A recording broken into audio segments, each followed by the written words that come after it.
தாவேகாவில் செங்கோட்டையனுக்கு அளிக்கப்பட்டிருக்கும் பொறுப்பு புதிய கோணத்தில் தேர்தல் களத்தை பார்க்கும் ஆர்வத்தை தூண்டியுள்ளது.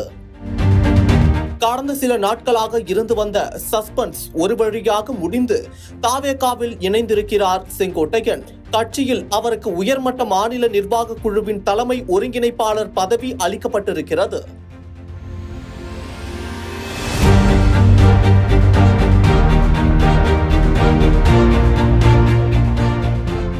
அது மட்டுமல்லாமல் கொங்கு மண்டல அதிமுக முகமாக அறியப்பட்ட அவருக்கு அந்த பகுதியில் பிரத்யேக பொறுப்பும் வழங்கப்பட்டிருக்கிறது. ஈரோடு, கோவை, திருப்பூர், நீலகிரி மாவட்டங்களுக்கு அமைப்பு செயலாளராகவும் நியமிக்கப்பட்டிருக்கிறார். இதில் கவனிக்கப்பட வேண்டியது என்னவென்றால், திமுகவில் மேற்கு மண்டல பொறுப்பாளராக நியமிக்கப்பட்டிருக்கும் செந்தில் பாலாஜிக்கும் இதே கோவை, ஈரோடு, திருப்பூர், நீலகிரி மாவட்டங்களை கவனிக்கும் பொறுப்புதான் அளிக்கப்பட்டிருக்கிறது. கரூர் மாவட்டமும் செந்தில் பாலாஜி வசம் இருக்கிறது என்பது தனி.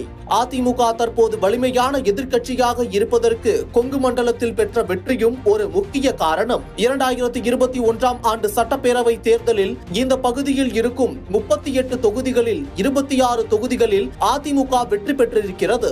முன்னாள் முதல்வர் ஜெயலலிதாவின் மறைவுக்கு பின் நடந்த 2021 ஆண்டு சட்டப்பேரவை தேர்தலில் திமுக தனி பெரும்பான்மையுடன் வென்று ஆட்சியை பிடித்திருந்தாலும் கோவை மாவட்டத்தில் 10இல் 9 தொகுதிகளை அதிமுக கைப்பற்றியது. அதன் கூட்டணி கட்சியாக இருந்த பாஜக ஓரிடத்தில் வெற்றி பெற்றது. திமுகவுக்கு ஓரிடம் கூட கிடைக்கவில்லை.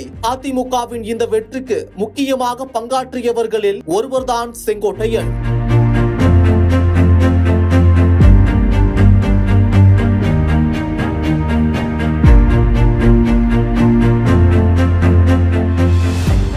மாவட்ட பொறுப்பு அமைச்சராகவும் செந்தில் பாலாஜி மேற்கொண்ட களப்பணியினால் கடந்த உள்ளாட்சி மற்றும் நாடாளுமன்ற தேர்தலில் திமுக அமோக வெற்றி பெற்றது. தேர்தல் மைக்ரோ மேனேஜ்மெண்டில் வல்லவர் முன்னாள் அமைச்சர் செந்தில் பாலாஜி. தேர்தல் நேரத்தில் வாக்காளர்களை கவர அவர் முன்னெடுக்கும் வியூகங்கள் ஆச்சரியமளிக்கும் வகையில் இருக்கும். ஆளும் கட்சியை சேர்ந்தவர் என்பது செந்தில் பாலாஜிக்கு கூடுதல் பலம். அதேபோல் கோவையில் 10 தொகுதிகளையும் அதிமுக கூட்டணி கைப்பற்றி இருப்பதற்கு முக்கிய காரணமாக இருக்கும் முன்னாள் அமைச்சர் SP வேலுமணியும் சாதாரணமானவர் அல்ல. கோவை மாவட்டம் முழுவதையும் அதிமுகவின் கோட்டையாக மாற்றி வைத்திருக்கிறார்.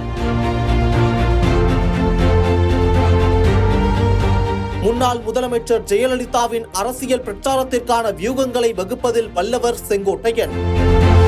அதனால்தான் தமிழக வெற்றிக் கழக தலைவர் விஜய் செந்தில் பாலாஜியையும் SP வேலுமணியையும் சமாளிக்க செங்கோட்டையனை களத்தில் இறக்கிவிட்டிருப்பதாக கூறப்படுகிறது. இப்படிப்பட்ட அரசியல் ஜாம்பவான்கள் தான் திமுக, அதிமுக, தாவேகா கட்சிகளின் அடையாளங்களாக முன்னிறுத்தப்பட்டுள்ளன. இன்னும் கூடுதலாக சொல்ல போனால் அதிமுகவின் பொதுச் செயலாளர் எடப்பாடியும் கொங்கு மண்டலத்தை சேர்ந்தவர்தான். அதனால் இவர்களின் ஒவ்வொரு அரசியல் செயல்பாடுகளும் உற்று நோக்கப்படும். தேர்தல் வரைக்கும் பிரதானமாக பேசப்படும்.